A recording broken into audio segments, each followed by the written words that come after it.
ॐ सहस्रशीर्षं देवं विश्वाक्षं विश्वशम्भुवं विश्वन्नारायणं देवमक्षरं परमं पदं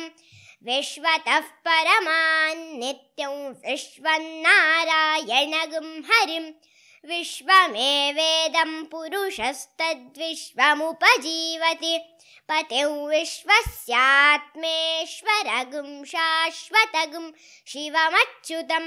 नारायणं महाज्ञेयं विश्वात्मानं परायणं नारायणपरो ज्योतिरात्मा नारायणः परः नारायणपरं ब्रह्म तत्त्वन्नारायणः परः नारायणपरो ध्याता ध्यानं नारायणः परः यच्च किञ्चित् जगत् सर्वं दृश्यते श्रूयतेऽपि वा अन्तर्बहिश्च तत्सर्वं व्याप्य नारायणस्थितः अनन्तमव्ययं कविगुं समुद्रेऽन्तं विश्वशम्भुवं पद्मकोशप्रतीकाशगुं हृदयं चाप्यधोमुखम्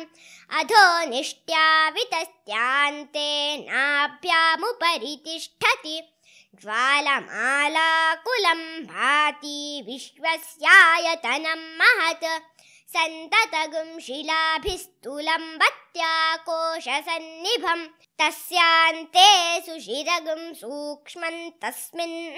सर्वं प्रतिष्ठितं तस्य मध्ये महानग्निर्विश्वार्चिर्विश्वतोमुखः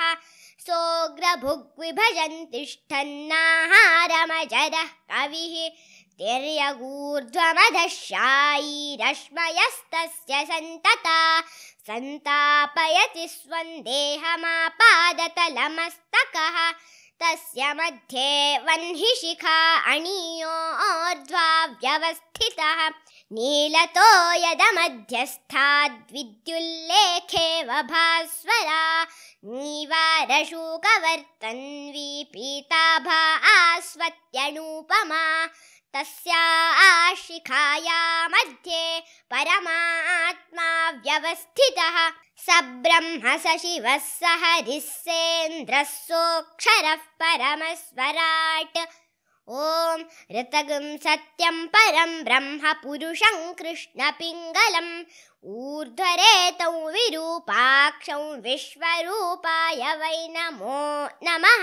ॐ नारायणाय विद्महे वासुदेवाय धीमहि तन्नो विष्णुः प्रचोदयात् ॐ शान्तिः शान्तिः शान्तिः।